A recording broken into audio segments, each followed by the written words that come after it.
Hi எல்லாருக்கும் வணக்கங்க. Welcome to Edumatics plus. பள்ளிக்கல்வித்துறை அமைச்சர் ஒரு முக்கியமான செய்தியை வெளியிட்டிருக்காரு. அது என்னன்னா, அரசு பள்ளி மாணவர்களுக்கு புதிய சீருடை. நம்ம தமிழகத்தில் அரசு பள்ளிகளில் வகுப்பறைகளை மட்டும் நம்ம ஸ்மார்ட் வகுப்பு அப்படின்னு சொல்லி ஸ்மார்ட் கிளாஸாக மாற்றிட்டு வந்துட்ருக்கோம். ஆனால் பள்ளி சீருடைகள் மாற்றப்படாமல் அப்படியே இருக்குது. ஸோ மாணவர்களுக்கான சீருடையில் ஜவுளித்துறை, சமூக நலத்துறை உள்ளிட்டவற்றினுடைய பங்களிப்பும் கண்டிப்பாக இருக்குது.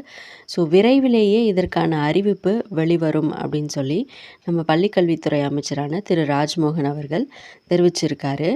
அது மட்டும் இல்லாமல் அவர் மதுரை மாங்குளம் சமணர் படுக்கையை பார்வையிடுறதுக்காக போயிருந்தார்.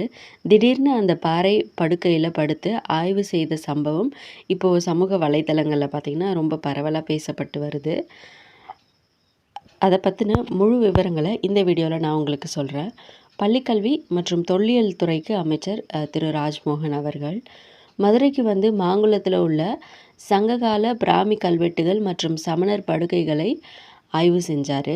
அந்த காலத்தில் சமண மதத்தை பரப்ப வந்த துறவிகள் தங்கி தியானம் செய்து ஓய்வெடுத்த இடம்தான் இந்த சமணர் படுகைகள்.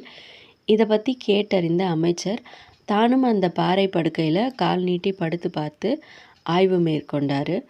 ஆய்வுக்கு பிறகு பேசிய அமைச்சர் சில முக்கியமான தகவல்களை பகிர்ந்துக்கிட்டார்.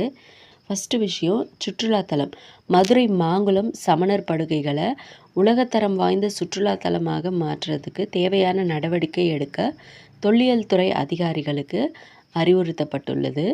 சுற்றுலா பயணிகளுக்கு தேவையான அடிப்படை வசதிகளும் மேம்படுத்தப்படும் சொல்லியிருக்காரு. அதே போல் கீழடி அகழ்வாய்வு தளம் தமிழர்களுக்கு மட்டும் இல்லாமல் உலக நாகரிகத்துக்கே ஒரு பெரிய தாய்மடி போன்றது.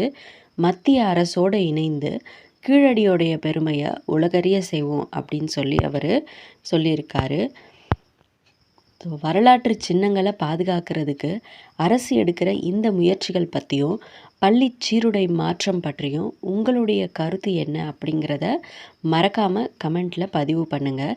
இந்த வீடியோ உங்களுக்கு பிடிச்சிருந்தா லைக் பண்ணுங்கள், உங்கள் நண்பர்களுக்கும் ஷேர் பண்ணுங்கள். இது வரைக்கும் நீங்கள் நம்ம சேனலுக்கு சப்ஸ்கிரைப் பண்ணலைன்னா மறக்காமல் சப்ஸ்கிரைப் பண்ணிக்கோங்க.